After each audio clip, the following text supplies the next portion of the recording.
ധനുക്കൂറ്, മൂലം, പൂരാടം, ഉത്രാടം നാളിൻ്റെ ആദ്യത്തെ 15 നാഴിക ഇവ ചേർന്ന ധനുക്കൂറുകാർക്ക് ഇപ്പോൾ ശനി 4-ാം ഭാവത്തിലൂടെയും വ്യാഴം 8-ാം ഭാവത്തിലൂടെയും കടന്നു പോവുകയാണ്. ഗുണദോഷ സമ്മിശ്രമാണ്. ഉദ്ദേശിക്കുന്ന കാര്യങ്ങളെല്ലാം അതുപോലെ പെട്ടെന്ന് നടക്കണമെന്നില്ല. അപ്രതീക്ഷിതമായി പല കാര്യങ്ങളിലും ഒരു മന്ദഗതി ഉണ്ടാകാം. തൊഴിൽ രംഗത്ത് അത്ര തൃപ്തികരമല്ലാത്ത മാറ്റങ്ങൾ അനുഭവപ്പെടാം. വളരെ ശ്രദ്ധാപൂർവം കാര്യങ്ങൾ ചെയ്ത് മുമ്പോട്ട് പോകേണ്ടതാണ്. പുതിയ ജോലിക്ക് വേണ്ടി ശ്രമിക്കുന്നവർക്ക് ഒരല്പം കാലതാമസം വരാം. പരിശ്രമം തുടരുക. സ്വന്തമായി വിവിധ മേഖലകളിൽ തൊഴിലുകൾ ചെയ്യുന്നവർക്കും പ്രതികൂല സാഹചര്യത്തിനിടയുണ്ട്.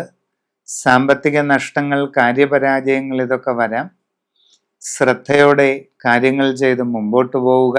കുട്ടികളുടെ പഠന കാര്യങ്ങളിൽ വളരെ ശ്രദ്ധ ഉണ്ടായിരിക്കേണ്ടത് ആവശ്യമാണ്. അല്ലാത്തപക്ഷം ഉദ്ദേശിക്കുന്ന പുരോഗതി കിട്ടിയെന്ന് വരില്ല. കച്ചവടക്കാർക്ക് സാമ്പത്തിക നഷ്ടങ്ങൾക്ക് സാധ്യതയുണ്ട്.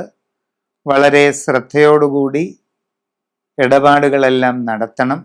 കലാകായിക രംഗങ്ങളിൽ പ്രവർത്തിക്കുന്നവർക്കും പ്രതീക്ഷിക്കാത്ത ചില തടസ്സങ്ങളോ പ്രയാസങ്ങളോ വരാം.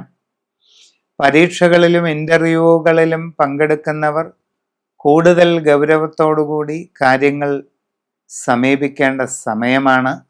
കുടുംബത്തിൽ ചെറിയ ചില അസ്വസ്ഥതകൾ ഉണ്ടാകുകയാണെങ്കിലും ശാന്തതയോടുകൂടി അവയെ തരണം ചെയ്യാൻ ശ്രമിക്കണം.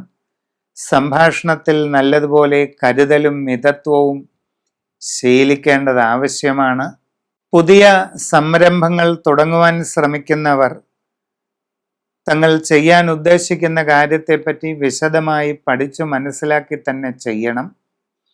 നിങ്ങളുടെ ഗൃഹസംബന്ധമായിട്ടുള്ള കാര്യങ്ങൾ ശരിയായി പരിശോധിച്ച് വേണ്ടത് ചെയ്യുന്നത് നല്ലതാണ്. കുടുംബപരമായ ആരാധനാ സ്ഥലങ്ങളുള്ളവർ അതിൻ്റെ ദൈവാധീന സ്ഥിതി ചിന്തിച്ച് വേണ്ട രീതിയിൽ ചെയ്യുക.